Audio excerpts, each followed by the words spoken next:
Michael Sheehan for the VFW. Yeah, I've been a member of been a local resident since 1953 and went to school in Wildomar in elementary when it was just a dirt field. We had no playground. A park here. It was amazing. We can't hear him. Speak it to the microphone. I've been in Wildomar pretty much all my life, and when Wildomar was just a dirt field.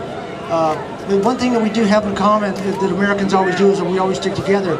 And one thing we can do is maybe everybody knows somebody in the media, the entertainment industry. We could start making some calls and let people know that our little city is going to lose our parks for our children.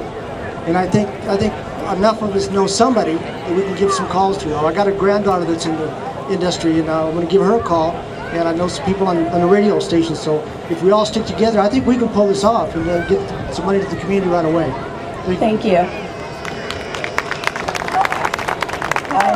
I was wondering about the City of Wildomar's website. A PayPal account, Gary? Because I mean, you need immediate funds. Can we do a PayPal account on the city website?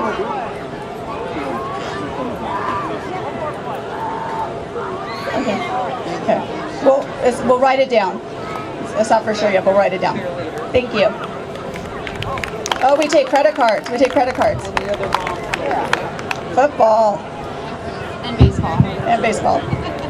I'm Shannon McGregor, and I'm the vice president of this program that you see going on here, Wildomar Pop Warner, and I'm also the founder with my husband Dax McGregor, and this is Tim. He's the president of Wildomar Little League. And there's Doug, who used to be president of soccer.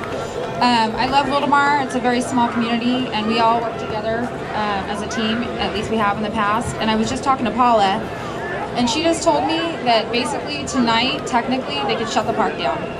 So, and we're in mid-season. I got 170 kids out here and their families come here every day with all their brothers and sisters, and there are no other large enough parks to hold our entire league because we do practice all together at once. We could rent lights and go to a high school. There is only one here in Wildomar, but the cost is about 75% more than these lights cost us. We do pay for the lights, and not only that, it's a safety issue because we can't afford to pay for enough lighting, and it's very dark with the portable lighting. So my idea, I have one, we send out letters we have our kids send out the letters just like the high school that say, can you please donate money? We send it to businesses, we send it to family all over. Your grandma lives in Hawaii, we can send it there.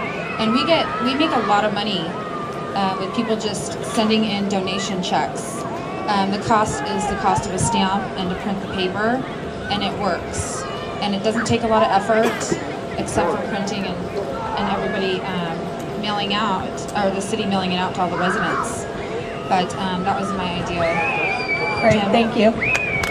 I'm kind of going to go along with Shannon there. I'm president of Wildomar Little League, and I could tell you I was also on the Parks Formation Committee that got the park back open. We have a small little baseball field over behind this Wildomar Cemetery that we leased from the cemetery. And once this park opened, we expanded our program to include girls softball.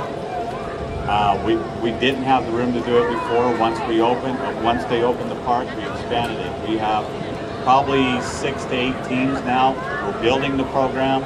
If this park closes, it's done.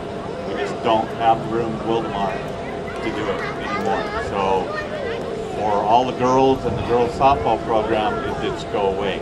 Shannon had an excellent idea. They do it with football. We haven't done that with Little League, but I'll tell you right now, we'll step up to the plate and we'll start sending envelopes also. We need to keep this park open.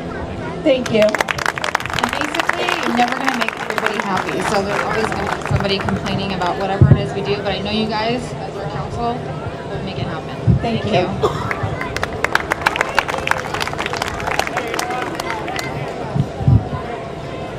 Good evening, everyone. My name is Dennis Stevens. Excuse me, I'm used to talking to 10-year-olds.